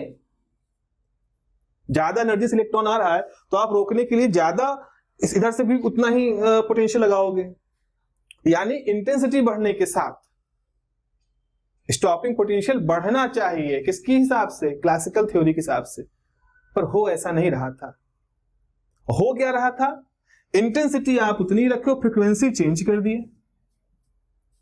इंटेंसिटी उतना ही रखा, फ्रीक्वेंसी चेंज कर दिया, तो स्टॉपिंग पोटेंशियल आपका बढ़ने लगा। अब ये समझ में नहीं आ रहा था, जहां उम्मीद कर रहे थे, जहां हमारा लॉजिक काम कर रहा था कि भाई एम्पलीट्यूड और ये फोर्स और ये, तो वहां तो कुछ काम नहीं किया। और जहां हम सोच नहीं रहे थे कि भाई रंग बदल दिया, लाल पीला हरा नीला, बल्ब बदल दिया, 50 वाट कहीं रखा, तो ये कैसे हो रहा है भाई कि सबसे ज्यादा काइनेटिक एनर्जी का जो इलेक्ट्रॉन निकल रहा है उसका स्टॉपिंग पोटेंशियल क्यों बढ़ रहा है, पता नहीं। तो ये सारी उस समय की क्लासिकल मैकेनिक्स की दिक्कतें थी, क्लासिकल मैकेनिक्स की वो प्रॉब्लम थी जो इस चीज को एक्सप्लेन नहीं कर पा रही थी। तो लेनार्ड ने ये चीजें रखी, ये समस्याएं दुनिया के सामने रखी, बट उसका पॉसिबल आंसर नहीं मिल पा रहा था। और इसीलिए इस चीज को हम जो इनएडिक्वेसी है क्लासिकल मैकेनिक्स, यानी क्लासिकल मैकेनिक्स की कमियां, क्षमताएं, लिमिटेशंस, जहां के बाद हमें लगा कि हाँ अब इसकी हैसियत अब उतनी नहीं रह गई है कि इन इफेक्ट को समझा पाए, तो वहां पर फिर क्या आया, अब एक नई चीज की आवश्यकता थी, कुछ नया सोचना, कुछ अलग तरीके से सोचने की बात अब यहाँ पर लोगों को समझ में आनी शुरू हो गई और लोगों ने प्रयास करना शुरू कर दिया। तो हम अब इसके बाद पढ़ेंगे Einstein's explanation for photo electric effect. Einstein का जो एक्सप्लेनेशन था वो उसको हम क्वांटम थ्योरी ऑफ लाइट भी कहते हैं, और हम देखेंगे किस तरह से आइंस्टीन ने किस तरह से सोचना शुरू किया, कैसे उन्होंने अपनी प्रॉब्लम को ऑब्जर्व किया, कैसे उसका एक पॉसिबल सोल्यूशन खोजा, और कैसे वो पॉसिबल सोल्यूशन एक्सपेरिमेंटली वेरीफाई भी हुआ, and how Einstein discovered the correct explanation of this photo electric effect. तो ये हम लोगों का लक्ष्य होगा अगले टॉपिक का, और इस तरह से हम फोटो इलेक्ट्रिक इफेक्ट भी कंप्लीट कर लेंगे। आपके पास नोट्स अवेलेबल हैं, और इस लेक्चर को देखिए, फिर नोट्स को पढ़िए, उनको अपनी कॉपी में मेंटेन करिए, और इस तरह से आप जब पढ़ोगे तो आपको बहुत सारा लेक्चर का हमारा पोर्शन रिकॉल करोगे कि हाँ ये चीजें जब पढ़ी थी, बताई गई थी, और वही चीजें वहां पर पढ़ी है। तो आप ये पूरा प्रोसेस आपको करना है। You have to listen the lecture, then you have to read the note, not only read the note, you have to write it on your copy। इसीलिए पर्पजली मैंने उन नोट्स को डाउनलोड करने के लिए नहीं दिया है आपको। अगर आवश्यकता होगी then after the completion of course I will इस स्पाइरल बाइंडिंग में करवा करके आपको प्रोवाइड करवा दूंगा, अगर आप लोग को चाहिए होगा तो इस स्पाइरल रूप में आपको मिल जाएगा। बट टिल देन आपको सारे नोट्स नॉन डाउनलोडेबल पोजीशन में रखे गए हैं, सो दैट आप उनको देख के लिखिए। तो आप कॉपी में कोशिश तो करिए लिखने की। बहुत हाई डेफिनेशन के नोट्स हैं, आप जूम करोगे आप देखोगे ट्रिमेंडसली जूम हो जाएंगे, कोई नहीं फटेंगे। वो इसलिए कि आप लिखो, हाँ, you have to do the efforts. चलो फिर अगला होगा हमारा फोटो इलेक्ट्रिक इफेक्ट का आइंस्टीन का एक्सप्लेनेशन, और बहुत ही इंटरेस्टिंग वो टॉपिक है, कैसे आइंस्टीन पहुंचते हैं वहां तक, उनकी जो यात्रा थी एक दुनिया का सबसे महान वैज्ञानिक बनने की, उसकी शुरुआत फोटो इलेक्ट्रिक इफेक्ट के एक्सप्लेनेशन से होती। चलिए फिर अगली क्लास में मिलते हैं। Have a nice day and take care of yourself. Bye bye. पिछले लेक्चर तक हम लोगों ने बात कर ली थी कि किस तरह से वेव पार्टिकल किस तरह से फोटो इलेक्ट्रिक इफेक्ट के लिए लेनार्ड ने एक्सपेरिमेंट किए, और लेनार्ड ने जो एक्सपेरिमेंट किए थे फोटो इलेक्ट्रिक इफेक्ट के, उसमें कुछ बड़े ही आश्चर्यचकित कर देने वाले रिजल्ट आए थे, जो कि क्लासिकल थ्योरी के हिसाब से एक्सप्लेन ही नहीं हो पा रहे थे। क्लासिकल थ्योरी कहती है कि वेव जाएगी तो पार्टिकल को, इलेक्ट्रॉनों को, सरफेस के इलेक्ट्रॉनों को धीरे धीरे एनर्जी ट्रांसफर करेगी। अगर सरफेस के इलेक्ट्रॉनों को धीरे धीरे एनर्जी ट्रांसफर होगी तो सरफेस के इलेक्ट्रॉनों को समय लगेगा सरफेस से बाहर निकलने में, यानी कि photo electric effect classically instantaneous नहीं होना चाहिए, लेकिन ऐसा नहीं हो रहा था। हो क्या रहा था? फिनोमेना इंस्टेंटेनियस था। दूसरा वेव पार्टिकल वेव पार्टिकल बार बार दिमाग में आ रहा है। दूसरा ये था कि इलेक्ट्रोमैग्नेटिक रेडिएशन थ्योरी के हिसाब से, इलेक्ट्रोमैग्नेटिक वेव थ्योरी के हिसाब से, जब भी हम इंटेंसिटी बढ़ाते हैं तो इंटेंसिटी बढ़ाने से इलेक्ट्रोमैग्नेटिक वेव की एनर्जी बढ़ती है। तो कॉन्सेप्ट ये था कि अगर आपके पास एक सरफेस है, जिस सरफेस पे इस तरह से बहुत सारे इलेक्ट्रॉन हैं, अगर इसके ऊपर आप वेव गिरा रहे हो तो वो वेव आती है इलेक्ट्रॉनों, इन सारे अब वो वेव आकर के यहाँ स्प्रेड हो जाएगी ना, क्योंकि वेव का मतलब होता है स्प्रेडिंग। तो वेव यहाँ स्प्रेड हो जाएगी, इलेक्ट्रॉनों की एनर्जी देगी, और इलेक्ट्रॉन फिर यहाँ से एनर्जी लेके बाहर निकलेंगे, फोटो इलेक्ट्रॉन। अगर आप इनकी इंटेंसिटी बढ़ा रहे हो तो इसका मतलब आप इसकी ऊर्जा बढ़ा रहे हो। अगर ऊर्जा बढ़ा रहे हो तो ये इलेक्ट्रॉन और तेज काइनेटिक एनर्जी के साथ निकलना आप चाहिए। तो क्लासिकल मैकेनिक्स हिसाब से इंटेंसिटी बढ़ाने का मतलब है आपने एनर्जी बढ़ा दी, और एनर्जी बढ़ाने का मतलब है कि निकलने वाले इलेक्ट्रॉनों की काइनेटिक एनर्जी भी बढ़नी चाहिए, कि हो ऐसा नहीं रहा था। इंटेंसिटी बढ़ने के साथ काइनेटिक एनर्जी इलेक्ट्रॉनों की नहीं बढ़ रही थी, इंटेंसिटी बढ़ने के साथ केवल निकलने वाले इलेक्ट्रॉनों की संख्या बढ़ रही थी, यानी इंटेंसिटी बढ़ाने से ज्यादा इलेक्ट्रॉन निकल रहे थे। इसी वजह से आपका वो जो पूरा ग्राफ बनाया था, तो आप देख रहे थे इंटेंसिटी बढ़ाने के साथ साथ आपकी फोटो करंट, ये फोटो करंट है, फोटो करंट की वैल्यू बढ़ रही थी। इंटेंसिटी I1 थी, फोटो करंट इतनी थी, इंटेंसिटी I2 हो गई, फोटो करंट बढ़ गई, इंटेंसिटी I3 कर दी, फोटो करंट और बढ़ गई। तो फोटो करंट तो लगातार बढ़ती जा रही है इंटेंसिटी बढ़ने के साथ साथ, और करंट बढ़ने का मतलब है ज्यादा इलेक्ट्रॉन पर यूनिट टाइम निकल रहे हैं। लेकिन स्टॉपिंग पोटेंशियल सबका सेम था। स्टॉपिंग पोटेंशियल क्या था? सबसे ज्यादा काइनेटिक एनर्जी का, जो मैक्सिमम काइनेटिक एनर्जी का इलेक्ट्रॉन है, उसको रोकने के लिए जितने पोटेंशियल की आवश्यकता होती है उसको स्टॉपिंग पोटेंशियल कहते हैं।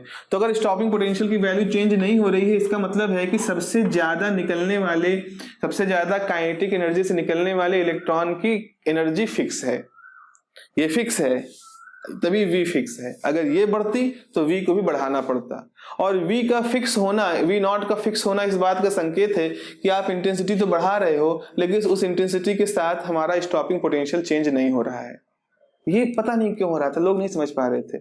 एक और चीज जो आश्चर्य कर रही थी लोगों को, कि ये फिनोमेना एक निश्चित फ्रीक्वेंसी के बाद ही क्यों होता है। हर मटेरियल के लिए एक निश्चित फ्रीक्वेंसी होती है, एक फिक्स फ्रीक्वेंसी होती है। अगर उस फिक्स फ्रीक्वेंसी से ज्यादा की फ्रीक्वेंसी की लाइट आपने भेजी तो फोटो इलेक्ट्रिक इफेक्ट होगा, लेकिन अगर उस पर्टिकुलर फ्रीक्वेंसी से कम फ्रीक्वेंसी की लाइट भेजी, इससे कम फ्रीक्वेंसी की लाइट भेजी, तो फोटो इलेक्ट्रिक इफेक्ट नहीं होगा।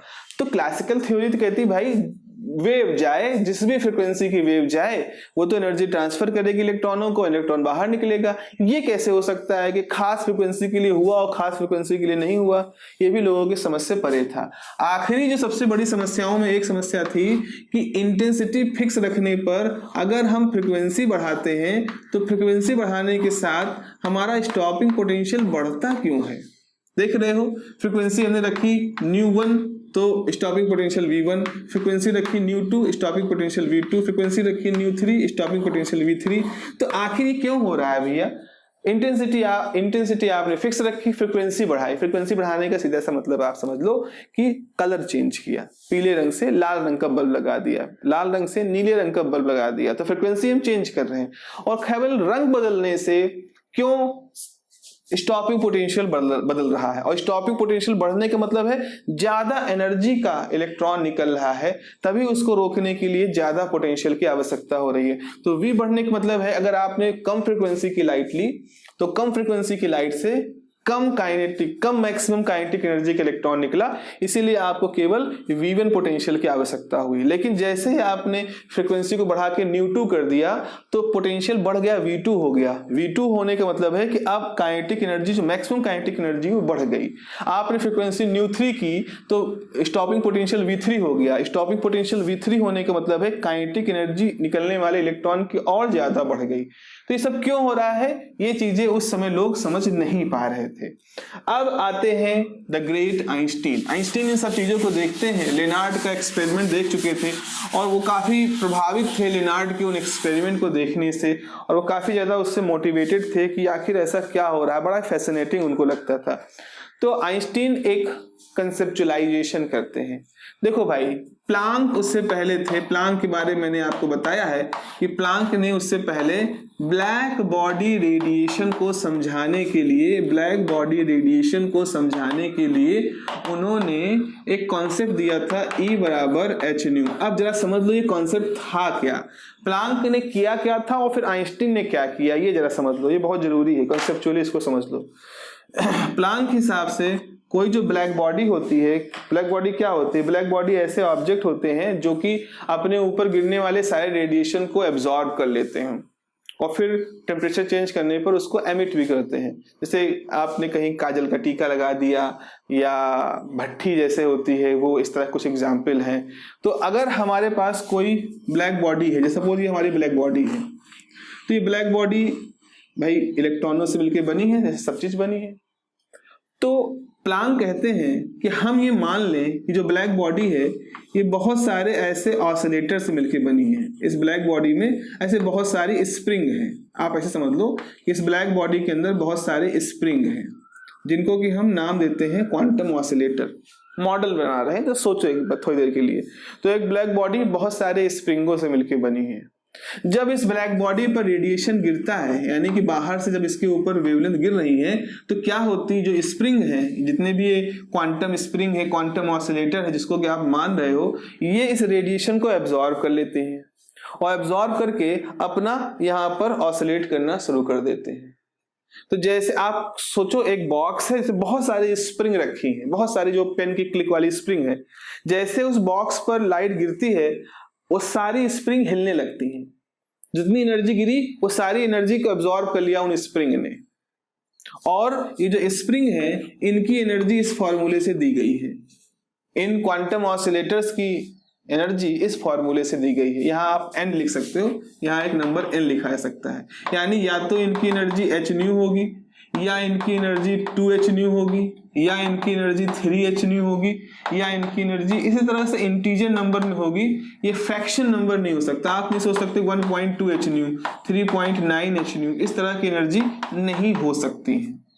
ये सोचा प्लांक ने और फिर कहा कि जैसे ही आप इसके ऊपर इस तरह रेडिएशन गिराते हो तो रेडिएशन गिरता है, ये सारे जो अंदर ही अंदर जो ये ऑसिलेटर नुमा स्ट्रक्चर हैं ये सब क्या होते हैं, एनर्जी को एब्जॉर्ब करते हैं। और एनर्जी को एब्जॉर्ब करते हैं इसी हिसाब से, या तो 2 गुनी या 3 गुनी या 4 गुनी, 1000 गुनी, लेकिन वो इसी फॉर्म में इकट्ठा करते हैं। और बाद में फिर जो रेडिएशन इन्होंने ये सारी एनर्जी अपने अंदर ले रखी है उसी एनर्जी को ये रेडिएट करते हैं। लेकिन जब रेडिएट करते हैं तो कंटिन्यूअस तरीके से करते हैं। मतलब जब तक वो अपने पास रखे थे क्वांटम ऑसिलेटर एनर्जी तब तक तो h new, 2h new, 3h new थे। लेकिन जब वो उस एनर्जी को वापस से रिलीज करते हैं तो वो इस लॉ को फॉलो नहीं करते और वो एक कंटिन्यूअस वेव के रूप में रेडिएशन को बाहर भेजते हैं। ये उनका सिद्धांत था कि एक ब्लैक बॉडी को ऐसा मानो कि एक बक्सा है जिसके अंदर बहुत सारे क्वांटम ऑसिलेटर हैं और ये सारे क्वांटम ऑसिलेटर एक इस एनर्जी के हिसाब से ही केवल ऑसिलेट करते हैं और फिर जब वो अपने द्वारा एब्जॉर्ब की गई रेडिएशन को बाहर भेजते हैं तो उस समय वो यहाँ पर एक कंटिन्यूअस वेव निकालते हैं। तो इस तरह से उन्होंने वेव थ्योरी को भी बचा लिया था अपने जमाने में और ब्लैक बॉडी को भी एक्सप्लेन कर दिया। क्यों प्लांक ने वेव थ्योरी को बचा लिया? क्योंकि भाई उस समय की सच्चाई यही थी। उस समय लोग तमाम तरह के प्रयोग करके यही तो देख रहे थे कि light is a wave, light is a wave. तो प्लांक ने भी लाइट इज अ वेव को बताया। आइंस्टीन अब यहाँ क्या सोचते हैं? आइंस्टीन सोचते हैं कि यहाँ पर जो था सो था, हमें उससे कोई मतलब नहीं। लेकिन वो ऑसिलेटर्स जो कि इस तरह की एनर्जी रखते हैं, तो जब वो इस तरह की एनर्जी रखने के बाद अपने अंदर से रेडिएशन बाहर फेंकेंगे तो क्या ऐसा नहीं हो सकता कि जो रेडिएशन है इनकी भी एनर्जी h न्यू के हिसाब से हो?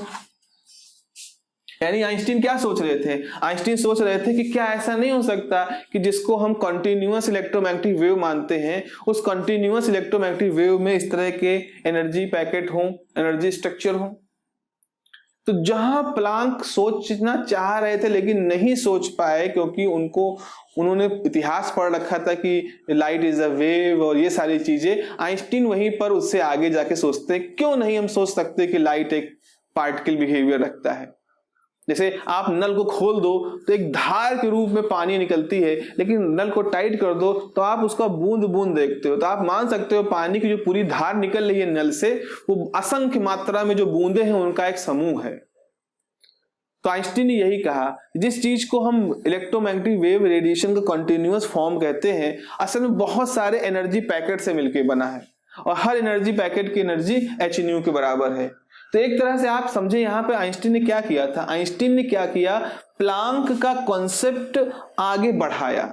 प्लांक जो सोच नहीं पाए, प्लांक जो सोच सकते थे, ऐसा उन्होंने कहा। प्लांक ने अपनी ऑटोबायोग्राफी में लिखा है कि उन्होंने भी सोचा था लेकिन फिर उन्होंने इस आइडिया को ड्रॉप कर दिया। लेकिन आइंस्टीन ने उस आइडिया को ड्रॉप नहीं किया और उन्होंने उसको आगे बढ़ाया। तो आइंस्टीन का आइडिया क्या था? आइंस्टीन ने कहा कि जो इलेक्ट्रोमैग्नेटिक रेडिएशन है, इलेक्ट्रोमैग्नेटिक रेडिएशन यानी कि इलेक्ट्रोमैग्नेटिक जो वेव है उसके पास कैसा बिहेवियर है? Electromagnetic radiation has particle has particle like behaviour, particle like behaviour है और वो क्या है, वो consist of many energy bundles.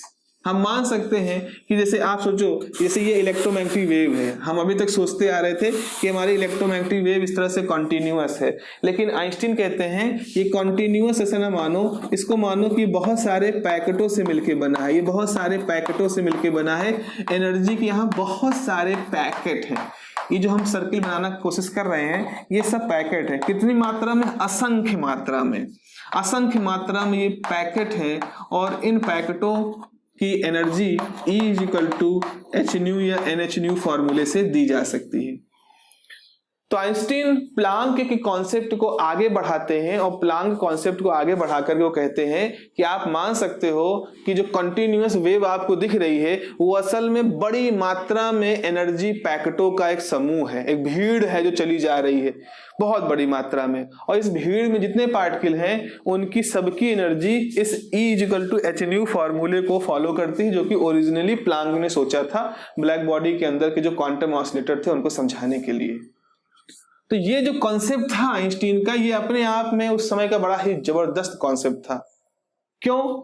अब जरा चीज समझो, आखिर प्लांक ने ये आइडिया ड्रॉप क्यों कर दिया? जरा सोचें कि प्लांक जिन्होंने इतना सोच लिया, उन्होंने ये क्यों नहीं सोचा कि इन ऑसिलेटर से जो एनर्जी निकलेगी वो भी तो ऐसी हो सकती है, वो भी इस फॉर्मूले को फॉलो करे?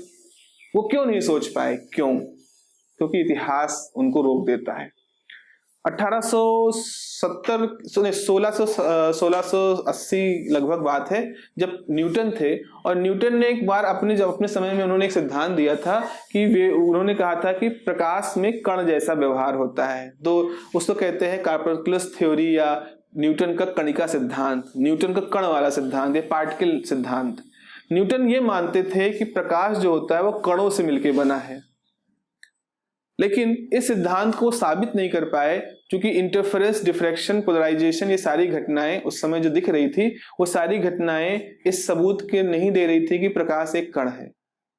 वो क्या कह रही थी? प्रकाश एक तरंग है, लाइट इज अ वेव। अब संयोग देखो या इंटेलेक्चुअलिटी देखो, न्यूटन ने ही वेव थ्योरी डेवलप की थी। जो आप पढ़ते हो कि वेव को हम y = a sin ω-t फॉर्मूले से एक्सप्लेन कर सकते हैं, ये किसके दिमाग की उपज है? न्यूटन के दिमाग की उपज है। तो न्यूटन जो वेव को सबसे अच्छे तरीके से समझते थे, आखिर उन्होंने लाइट को वेव क्यों नहीं माना? अगर मान लेते तो उनसे तो बेहतर कोई होता ही नहीं।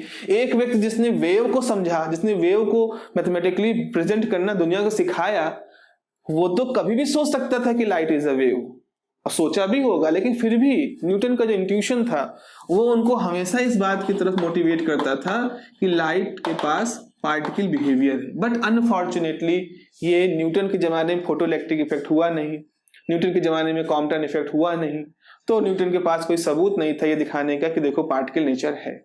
और ऐसा कहा जाता है कि इसके लिए न्यूटन काफी डिफेम किया गया, न्यूटन की बदनामी हुई, न्यूटन को लोगों ने तरह तरह से कहा कि आप इतने बड़े साइंटिस्ट हैं, इस तरह की भ्रामक चीजें आप अपने दिमाग में पाले बैठे हैं, लोगों को भ्रमित कर रहे हैं। हाइगन वगैरह बाद में उसको रिप्लेस करते हैं वेव पार्टिकल, उसको थ्योरी से मतलब सेकेंडरी वेवलेट प्रिंसिपल, इस सबसे उसको एक्सप्लेन करते हैं। तो इतिहास में ये एक दर्ज था मामला कि न्यूटन ने एक जमाने में पार्टिकल नेचर को मान करके कुछ प्रयास किया था और इसमें उनको बड़ी ही असफलता झेलनी पड़ी थी। तो इसका मतलब न्यूटन जब नहीं ढूंढ पाए तो और कोई क्या औकात है? ऐसा होता ना कि अरे भाई वो नहीं कर पाए तो हम क्या करेंगे। यही जो सबसे बुरी सोच होती है वो यहाँ पर दुनिया को कब्जे में लिए थी। तो प्लांक किसी वजह से, प्लांक या उनके जैसे लोग यही नहीं सोच पाए कि भाई अगर हमने भी बोल दिया तो लोग कहेंगे देखो ये भी न्यूटन की तरह से गलती कर रहे हैं, फिर अब इस उम्र में डिफेम हो गया, बदनामी होगी, हटाओ रहने तो। आइंस्टीन क्या थे? आइंस्टीन के पास कुछ भी नहीं था खोने के लिए। 25 साल के युवा एक नौकरी कर रहे थे पेटेंट ऑफिस में। अगर वो कह भी देते कि पार्टिकल नेचर होता और मान लो कल को गलत भी साबित हो जाते तो उनकी प्रतिष्ठा पे कोई फर्क नहीं पड़ता, क्योंकि प्रतिष्ठा थी ही नहीं। प्रतिष्ठा खोने का डर उसको है जिसके पास हो, जिसके पास है ही नहीं उसके लिए क्या प्रतिष्ठा खोएगी। तो आइंस्टीन ने जब ये प्रिंसिपल दिया तो उनके पास खोने के लिए कुछ नहीं था, लेकिन पाने के लिए पूरी दुनिया की प्रसिद्धि थी, और वही हुआ। आइंस्टीन ने सिद्धांत के द्वारा एक बहुत ही फेमस साइंटिस्ट के रूप में दुनिया के सामने आए। तो आइंस्टीन क्या कहते हैं? आइंस्टीन कहते हैं कि जो वेव है, इलेक्ट्रोमैग्नेटिक वेव है, बहुत सारे एनर्जी पैकेट, उन्होंने शुरुआत में एनर्जी पैकेट या एनर्जी बंडल का नाम दिया, बाद में, बहुत बाद में आकर के 1905 में सिद्धांत दिया, और 1920 के करीब एक लुइस, एक केमिस्ट हुए हैं। आप लोगों ने लुइस डायग्राम पढ़ा होगा जब केमिस्ट्री पढ़ते हो, जैसे आपने कार्बन पढ़ा तो ऐसे दिखा देते हो डॉट के थ्रू, ऐसे दिखा देते हो, ऐसे दिखा देते हो, तो डॉट के थ्रू जो ये डायग्राम आप बनाते हो इनको लुइस डायग्राम कहते हैं। तो ये केमिस्ट थे, केमिस्ट्री के जीनियस थे, उन्होंने इस एनर्जी पैकेट को नाम दिया फोटॉन। तो फोटॉन नाम आइंस्टीन का दिया हुआ नहीं है, फोटॉन नाम लुइस का दिया हुआ है, लेकिन आज हम जब पढ़ेंगे तो हम फोटॉन बोल सकते हैं, क्योंकि अब तो सब लोग जान ही गए हैं कि उन एनर्जी पैकेट को फोटॉन कहते हैं। तो आइंस्टीन का कहना क्या था? आइंस्टीन कहना था कि जो इलेक्ट्रोमैग्नेटिक रेडिएशन होता है has the particle like behaviour, और ये जो वेव होती है ये कंसिस्ट यानी मिलके बनी होती है बहुत सारे एनर्जी बंडल से, और वो जो हर एनर्जी बंडल की जो एनर्जी है वो E = hν फॉर्मूले से दी जा सकती है। hν फॉर्मूले से इसको हम एक्सप्लेन कर सकते हैं। ये आइंस्टीन ने सबसे पहली बार कहा। अब इसको कहने के बाद आइंस्टीन कैसे एक्सप्लेन करते हैं फोटो इलेक्ट्रिक इफेक्ट, जरा ये समझ लीजिए। आइंस्टीन कैसे कहते हैं? आइंस्टीन कहते हैं पहला उनको समझाना है कि ये घटना इंस्टेंटेनियस क्यों है, क्षणिक क्यों है, एकदम झटके से क्यों होती है। तो आइंस्टीन ने कहा कि अगर ये सरफेस होती है कोई भी फोटोसेंसिटिव, तो सरफेस पे बहुत सारे इलेक्ट्रॉन होते हैं, और ये इलेक्ट्रॉन अपने आप सरफेस को छोड़ के क्यों नहीं जा रहे हैं? क्योंकि सरफेस के नीचे से ये W एनर्जी से बंधे हुए हैं।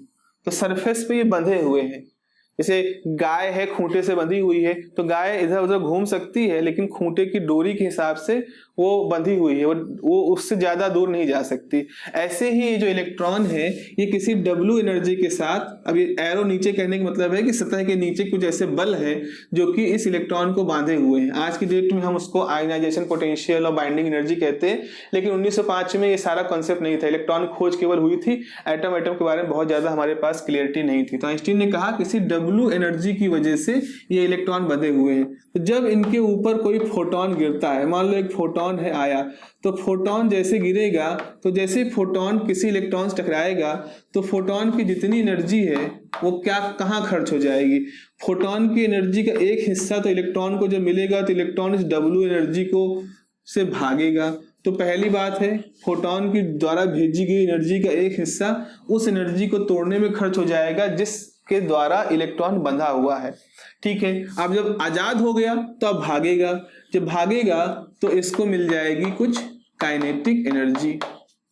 तो आपने जो फोटोन भेजा है उसकी एनर्जी कहाँ खर्च हो रही है? उसकी एनर्जी खर्च हो रही है इलेक्ट्रॉन को सरफेस से बाहर निकालने में, W एनर्जी, और फिर उस इलेक्ट्रॉन को काइनेटिक एनर्जी देने में। अब अगर हम सोचें कि जब इलेक्ट्रॉन बाहर निकला तो किसी और से नहीं टकराया, किसी और तरीके से उसकी एनर्जी लॉस नहीं हुई, तो जितनी एनर्जी फोटोन ने भेजी थी, जितनी एनर्जी फोटोन लेके आया था, उसका एक हिस्सा तो W यानी कि सरफेस से छूटने में खर्च हो गया, और बाकी बचे हिस्से से इलेक्ट्रॉन भागा।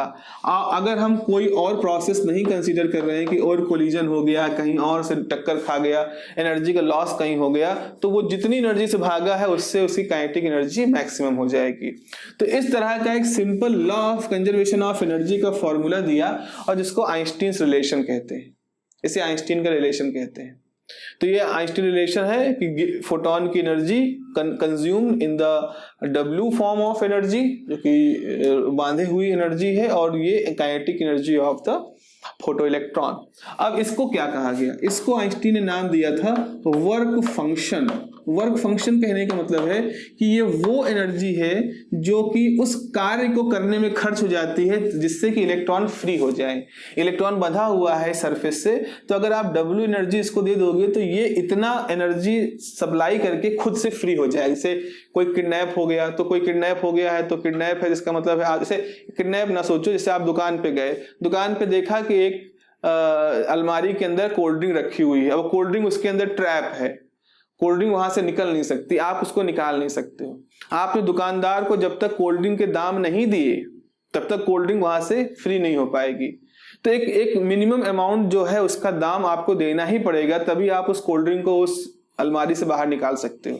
ऐसा यहाँ पर है। तो W को नाम दिया गया वर्क फंक्शन, ठीक है, वर्क फंक्शन। तो आइंस्टीन कहते हैं कि जब फोटोन गिरता है तो उसकी एक मात्रा तो वर्क फंक्शन में खर्च हो जाती है, बाकी बची हुई मात्रा से फोटोन इलेक्ट्रॉन जो है वो काइनेटिक एनर्जी प्राप्त करता है। और ये सारी घटना इतनी तेज होती है कि हमें किसी तरह से ये लगता है कि इलेक्ट्रॉन के निकलने और फोटोन गिरने में कोई समय का अंतर ही नहीं था। तो ये घटना इंस्टेंटेनियस इसलिए है क्योंकि इंडिविजुअल फोटोन इंडिविजुअल इलेक्ट्रॉनों को एनर्जी दे रहा है। पहले हम क्या मानते थे, पहले मानते थे कि सरफेस पे वेव आकर के बिखर गई, तो वेव आके बिखरी तो 1% इस इलेक्ट्रॉन को मिला, 1% इस इलेक्ट्रॉन को मिला, 1% इस इलेक्ट्रॉन को मिला। तो एक वेव सभी इलेक्ट्रॉनों को थोड़ा एनर्जी दे रही थी, तो लग रहा था कि टाइम लगेगा। लेकिन आइंस्टीन के हिसाब से जब फोटोन की बारिश होती है तो एक फोटोन किसी एक इलेक्ट्रॉन को चुनता है, उसको अपनी सारी एनर्जी दे देता है, जिसकी वजह से वो एक मैक्सिमम काइनेटिक एनर्जी के साथ बाहर निकलता है और सारी घटना इंस्टेंटेनियस हो जाती है। तो इस तरह से उन्होंने इसको एक्सप्लेन किया। ठीक है, दूसरा उन्होंने ये क्या कि थ्रेशोल्ड फ्रीक्वेंसी का क्या कारण था, थ्रेशोल्ड फ्रीक्वेंसी का क्या कारण था कि ये फोटो इलेक्ट्रिक इफेक्ट एक निश्चित फ्रीक्वेंसी के बाद ही होता है, उससे पहले क्यों नहीं होता। तो आइंस्टीन कहते हैं कि W क्या है, W भी एनर्जी है। तो जैसे एनर्जी को हम hν की फॉर्म में लिख रहे हैं वैसे यहां भी लिख सकते हैं। तो मान लो W को हमने लिखा hν0, तो देख लिए सोचो ν0 कोई फ्रीक्वेंसी की वैल्यू है, तो फॉर्मूला क्या हो गया, hν बराबर hν0 प्लस काइनेटिक एनर्जी की मैक्सिमम वैल्यू। तो यहां से फोटो इलेक्ट्रॉन की काइनेटिक एनर्जी की मैक्सिमम वैल्यू हो जाएगी hν माइनस hν0। तो यहां से आपके पास आ जाएगा hν माइनस ν0 काइनेटिक एनर्जी की मैक्सिमम वैल्यू। अब खुद ही देखो, अगर न्यू की वैल्यू ν0 से ज्यादा है, अगर जो आपने फोटोन भेजा है उसकी फ्रीक्वेंसी किसी एक फ्रीक्वेंसी ν0 से ज्यादा है, तो क्या हो जाएगा, उस समय काइनेटिक एनर्जी की जो ये वैल्यू है लेफ्ट हैंड साइड में ये पॉजिटिव आ जाएगी। भाई ν माइनस ν0 करोगे तो ये पॉजिटिव वैल्यू आ जाएगी। अब काइनेटिक एनर्जी में क्या होता है जरा समझो, ये होता है हाफ mv², तो v मैक्स स्क्वायर ये एक पॉजिटिव वैल्यू है। तो यहां से v मैक्स हो जाएगा √2 ये पॉजिटिव वैल्यू अपॉन m। अगर इसको आप क्रॉस मल्टीप्लाई करोगे तो इसका मतलब इसकी वैल्यू कुछ पॉजिटिव वैल्यू आ जाएगी, पॉजिटिव वैल्यू है, √ करोगे तो कोई पॉजिटिव वैल्यू आ जाएगी। तो अगर वो दिखाएगा उस मैक्सिमम वेलोसिटी के इलेक्ट्रॉन के बारे में। तो ठीक है, यहां तक तो सही है। आपने एक फ्रीक्वेंसी किसी ν0 फ्रीक्वेंसी से ज्यादा भेजी तो आपको किसी वेलोसिटी का इलेक्ट्रॉन बाहर निकलता हुआ दिखाई पड़ेगा। तो आप जो ग्राफ प्लॉट करते थे, ग्राफ प्लॉट करने में न्यू से ज्यादा, जैसे ये कोई फ्रीक्वेंसी है न्यू जो कि ν0 से ज्यादा है, ν0 की वैल्यू यहाँ है, आपने इस फ्रीक्वेंसी को भेजा तो आपको दिखाई पड़ा कि इस काइनेटिक एनर्जी का इलेक्ट्रॉन आपके पास है, इस काइनेटिक एनर्जी का। लेकिन तब क्या होगा अगर आपने इसको लेस कर दिया। तो दूसरा केस अगर हम पढ़ें, दूसरा केस हम यहाँ पढ़ते हैं कि अगर हमने न्यू को लेस कर दिया ν0 से, तो अगर ν0 से लेस है तो ये नेगेटिव हो जाएगा। तो यानी कि काइनेटिक एनर्जी की जो मैक्सिमम वैल्यू है ये नेगेटिव हो जाएगी। और यहाँ से अगर आप देखो तो यहाँ से v मैक्स जो आएगा वो भी यही आएगा, 2 times some negative value upon m। और किसी नेगेटिव वैल्यू का जो √ होता है वो एक इमेजिनरी नंबर होता है। तो यहाँ से हम ये पाते हैं कि हम अगर इस तरह से, अगर हमने अपने द्वारा भेजे गए फोटोन की फ्रीक्वेंसी किसी एक निश्चित वैल्यू ν0 की फ्रीक्वेंसी से कम रखी तो v जो मैक्सिमम एनर्जी का इलेक्ट्रॉन निकलने वाला है उसकी इमेजिनरी वैल्यू आ जाएगी। और इमेजिनरी वैल्यू आने का साधारण सा मतलब है कि इस तरह की कोई वैल्यू पॉसिबल ही नहीं होगी। इस तरह की कोई वैल्यू पॉसिबल नहीं होने का मतलब है इस तरह कोई भी फोटो इलेक्ट्रॉन नहीं निकलेगा। इसीलिए जब आप अपने फोटोन की फ्रीक्वेंसी ν0 से कम रखते हैं, यहाँ की रेंज में रखते हैं, इस रेंज में रखते हैं, तो उस रेंज में वेलोसिटी निकलने वाले फोटो इलेक्ट्रॉन की वेलोसिटी इमेजिनरी हो जाती है, जो कि संभव ही नहीं है। यानी आपको यहाँ पर कोई भी फोटो इलेक्ट्रॉन निकलता हुआ दिखाई नहीं पड़ता, लेकिन जैसे ही आप अपनी फ्रीक्वेंसी को न्यू नॉट से ज्यादा रखते हो तो आपको फिर वेलोसिटी की पॉजिटिव वैल्यू मिलना शुरू हो जाती है, यानी कि फोटो इलेक्ट्रॉन निकलने की स्थिति बन जाती है। तो इस तरह से न्यू नॉट फ्रीक्वेंसी कैसे आ गई उसको आइंस्टीन एक्सप्लेन कर देते हैं इस फॉर्मूले से। और ये न्यू नॉट फ्रीक्वेंसी किसके साथ जोड़ी है? देखो भाई, आप लोगों ने ये न्यू नॉट फ्रीक्वेंसी किसके साथ जोड़ी है? W के साथ, वर्क फंक्शन के साथ। और वर्क फंक्शन किसकी प्रॉपर्टी है? मटेरियल की। जो सरफेस होता है, इस सरफेस की प्रॉपर्टी है वर्क फंक्शन।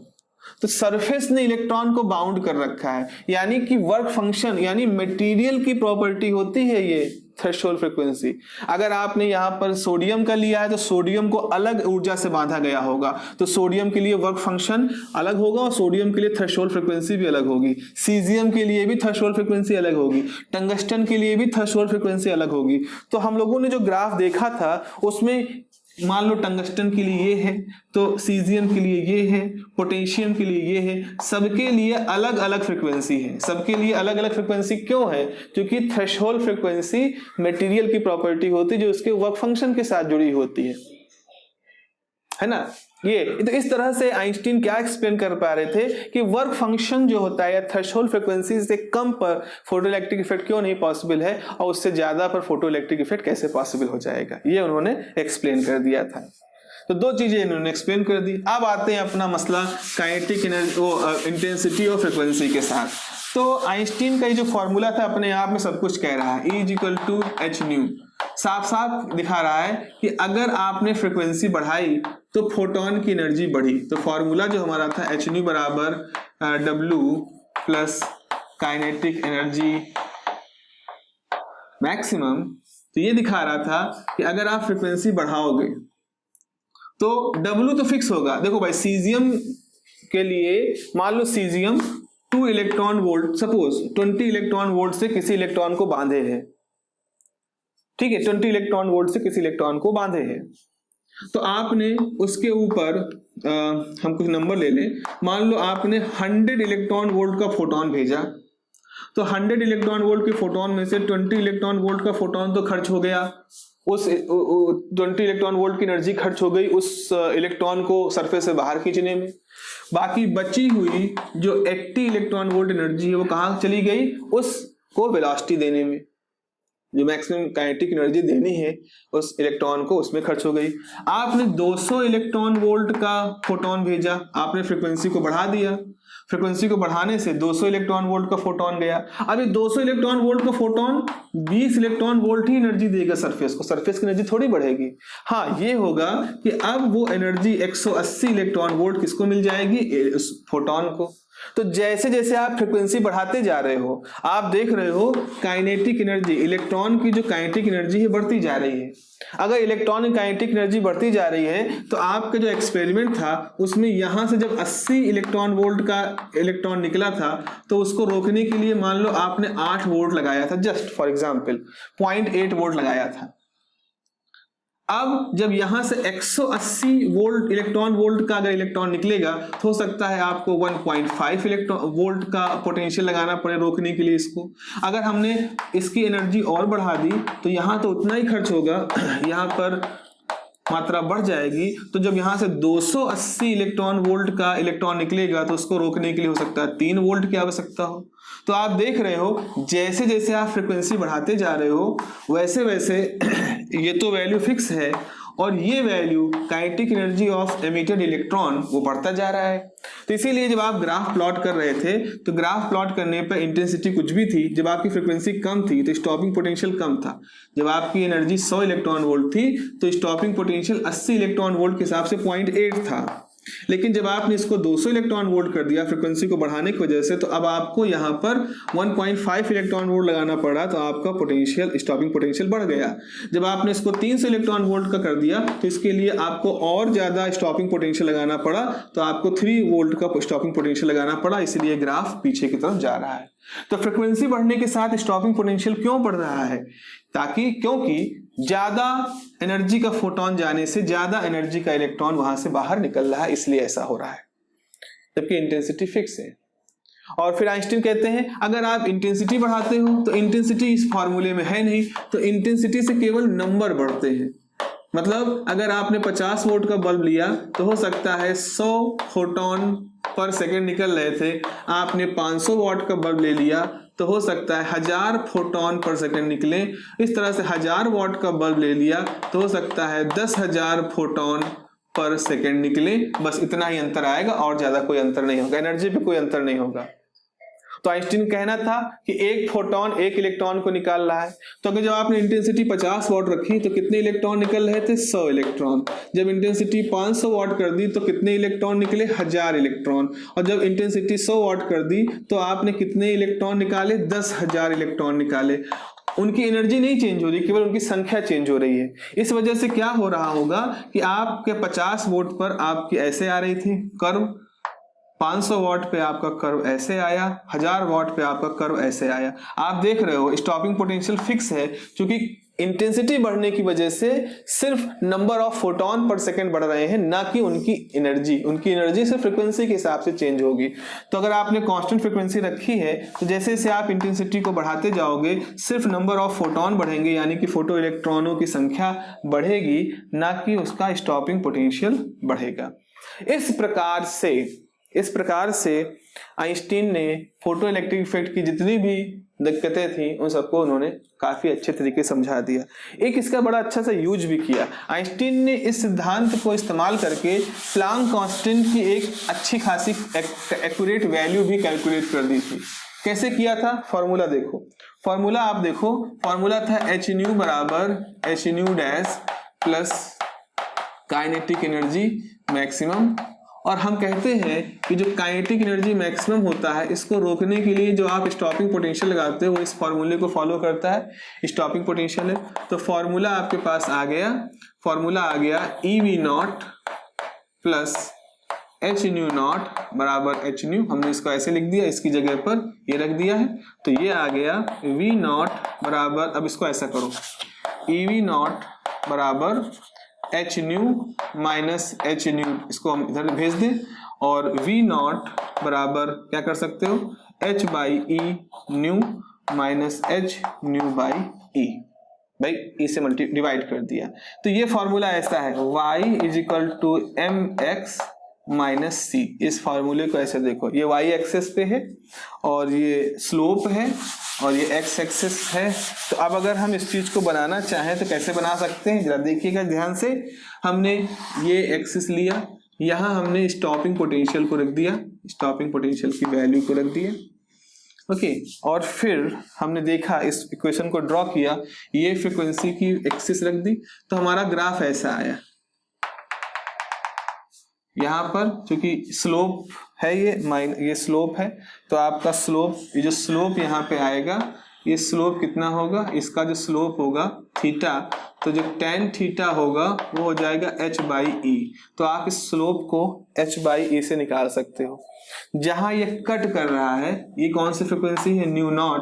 और ये जो इंटरसेप्ट है, ये जो माइनस का मतलब क्या है कि इंटरसेप्ट इस माइनस वाई एक्सिस पर है, और ये इंटरसेप्ट कितना है? h new not by E है। इस तरह का ग्राफ उन्होंने प्लॉट किया, इसे प्लॉट कर सकते हैं। तो अगर आपने स्लोप निकाल दिया, चार्ज ऑफ इलेक्ट्रॉन मालूम है, तो आप h की वैल्यू निकाल सकते हो, ठीक है, h की वैल्यू यहाँ पे निकाल सकते हो। तो एक्चुअल में h की वैल्यू कितनी थी? 6.6262 into 10 to power minus 34 joule second. ये इसकी आज की जमाने में, मॉडर्न समय में इसकी सबसे एक्यूरेट वैल्यू इस तरह से कैलकुलेट की गई है। लेकिन आप जब इस प्लांक, जो आइंस्टीन के इस रिलेशन से जब लोगों ने उस समय जो भी कैलकुलेट कर सकते थे E की वैल्यू, उसके हिसाब से उन्होंने जो वैल्यू निकाली थी वो 6.4 into 10 to power minus 34 joule second निकाली थी। तो आप देख सकते हो 6.4 इस ग्राफ से निकाला गया था, और आज की डेट में 6.62 ये वैल्यू होती है। तो काफी हद तक, आज तो हमारे पास बहुत अच्छे इंस्ट्रूमेंट है तो हम इसको ऐसे निकाल पा रहे हैं, लेकिन उस समय भी काफी हद तक इस ग्राफ से आइंस्टीन और उनके साथियों ने इस चीज को सही से कैलकुलेट किया था। तो आइंस्टीन का ये रिलेशन इस प्रकार से भी हमारे सामने एक इंपॉर्टेंट रिलेशन के रूप में आता है। तो डिफरेंट मटेरियल के लिए जो ग्राफ बनाए गए थे उनके साथ आप इस तरह का ग्राफ ड्रॉ करके इस इंटरसेप्ट को कैलकुलेट करके न्यू नॉट की वैल्यू कैलकुलेट करके ई की वैल्यू को जान करके आप एच की वैल्यू कैलकुलेट कर सकते हो, या इनके स्लोप आप नाप लो तो भी आप कैलकुलेट कर सकते हो। तो इस प्रकार से आइंस्टीन ने फोटो इलेक्ट्रिक इफेक्ट को बहुत अच्छे तरीके से एक्सप्लेन किया था अपने उस पूरे एक्सप्लेनेशन के दौरान। चलिए फिर नेक्स्ट क्लास में हम लोग मिलेंगे और नेक्स्ट क्लास में हम लोग बात करेंगे एक्सरेज के बारे में, एक्सरे क्या होती हैं और एक्सरे का क्या इंपॉर्टेंस है, कितने तरह के एक्सरे होते हैं। चलिए, have a nice day, take care.